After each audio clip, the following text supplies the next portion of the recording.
Today is day 19 of 40 days in God's presence, and the title is The God in Heaven Above and on Earth Below. And do you know who said that? Who used that phrase? I'm curious. Well, it happens to be Rahab. In the story of Joshua and the account of how Joshua and his and the people of God went to Jericho and overcame that.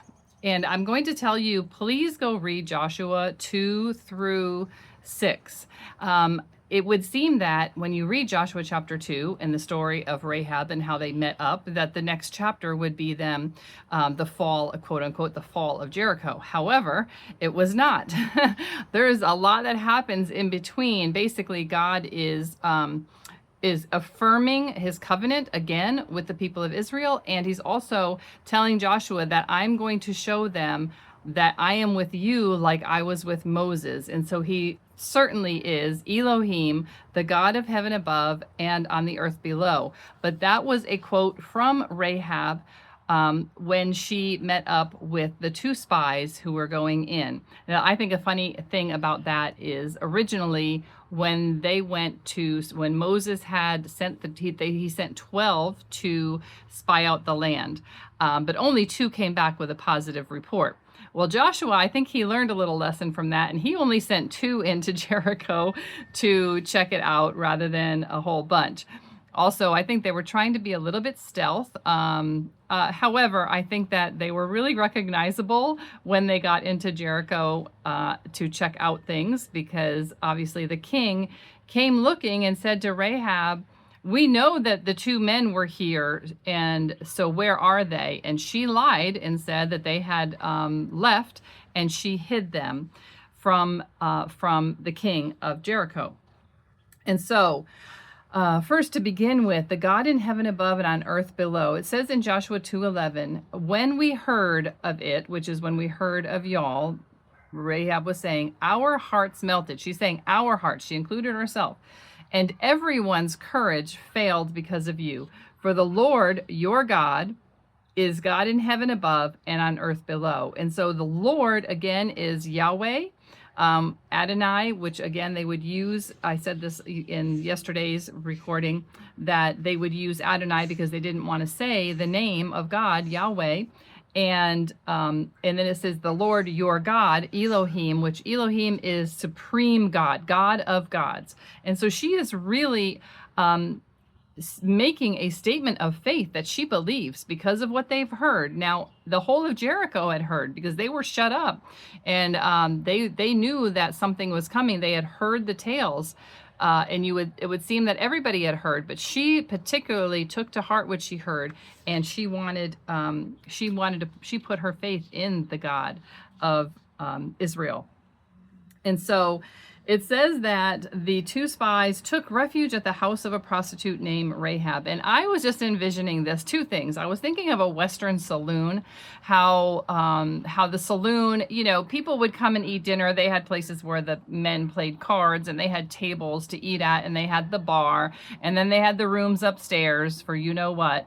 And some people, I guess, would use it as a hotel, and others would use it for other things. And so but the other vision I had was from the Fellowship of the Ring, Lord of the Rings, where the hobbits came into the Prancing Pony saloon, and Strider was watching them from a distance and then protected them. Those are the 2 kind of envisionings that I had of this house, because in some studies it says it was, well, actually in the verses at the end, it says that she lived in the wall of the city. So the walls of the city were built very wide and big enough to have a hotel inside the walls of the city. And so this hotel visual, the saloon visual, the Prancing Pony, came to my mind of the dark, and whether or not she was, because different versions say different things, like different words in Hebrew have different connotations. And so she could have been just the owner of the establishment. She could have been like the innkeeper. However, the word they use for her, harlot or whatever, prostitute, has, immoral woman was basically the breakdown of that word. And so here we are, the men go in there, and it's in this chapter, although chapter is about God and God being the God of heaven and earth, it's a lot about Rahab as well, which I've done a study on the women of the Bible, and there's many women in the Bible. So some books, you've got some books that are like the 12 extraordinary women of the Bible. I did that with our ladies in Arkansas when I lived there, and it was a great, great, great study. So much we pulled out of that. There's also, like, I have another book that's like the 100 women of the Bible, and then there's the bad girls of the Bible that you can, Lisa Harper, I think, did that book. And so there's a lot to learn from, but Rahab is an amazing, amazing woman. Not only did she have courage, now the courage of everyone else had failed, but she up-leveled her courage in this story to become valiant or heroic, because she didn't just have courage to maybe hide them, but she had courage to come up with this whole plan, actually. And so as the words go on, we find that she's not only courageous and valiant, but she's also strategic. She was a businesswoman. And so in her conversation with the spies, even in further on in that verse, it says, oh, let me find it here. In verse 21, when they said, okay, listen, this is what's going to happen. Since you're letting us go and you're putting this scarlet, putting that rope down to let us down, this is what we're going to do. When we come in, make sure you have your whole family in here, and we're going to protect you. And what it says here is, she says, I accept those terms. I mean, I love that. I felt like that was like an entrepreneur, a real businesswoman. She had confidence, she had posture, the way that she conversed with these men and made a plan up. But she was also strategic. You could tell she was a businesswoman, and she became a woman of faith in this as well. There's so much in this. I would like to read this whole chapter to you because it was really good. But to me, this was her, it says so she's brought up in Hebrews chapter 13, as Hebrews chapter 11, verse 31, as a woman of faith.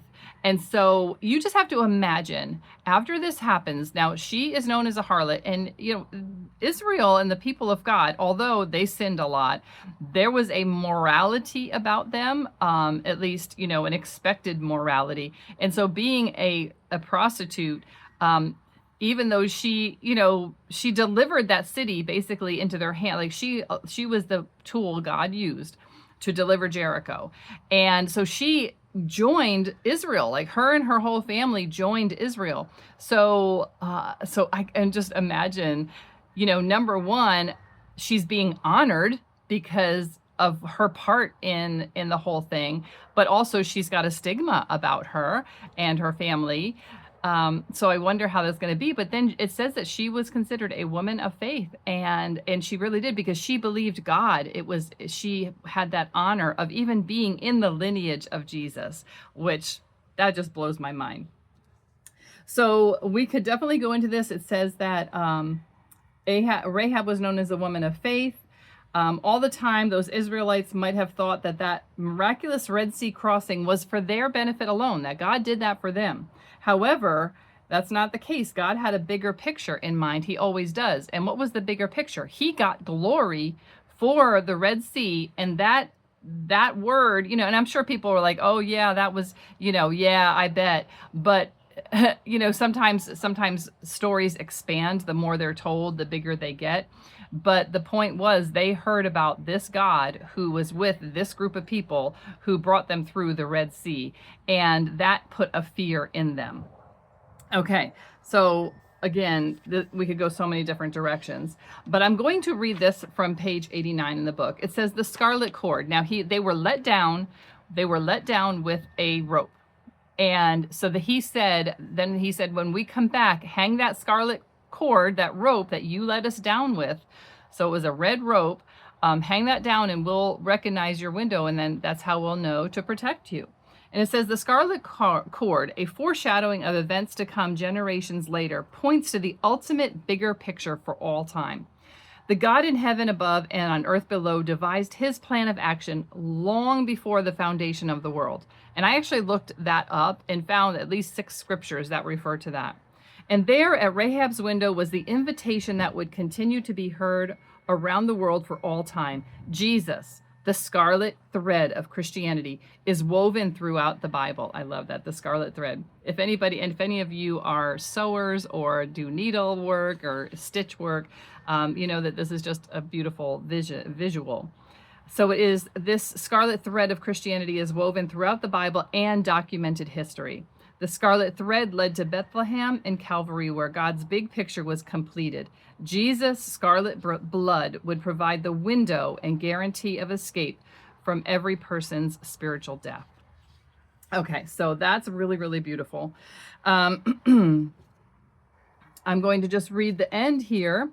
I like what it says, one statement she makes in the book. The fear of the Lord is the beginning place for enjoying his wisdom. So we're talking about enjoying God. This book started out, and we're almost halfway through, and this book started out with talking in the introduction about, do you enjoy God?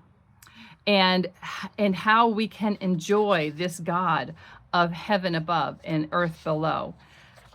And fearing him, recognizing him, being in awe of him, having that wonder about this amazing God that we serve, that Elohim, is a beautiful thing. And it's the beginning of enjoying him in his presence and his wisdom, a starting place to know him and enjoy him personally. So she wrote that really well. So the personal truth is, a miracle is always a God incident. So what came to me was, both, like we were talking about the Red Sea, they, could say, well, look what God did for us, right? So even though God does things for us personally, he does personal things for us, which seems exclusive to us. He also is transcendent. Okay, he is transcendent. His purposes and his plans have a much bigger scope than we can imagine. And with that, it's inclusive, because he's including others in what he's doing. Whenever he's doing these amazing little things or big things for us and for those we know, God also is he's using those things for an impact that we can't even imagine.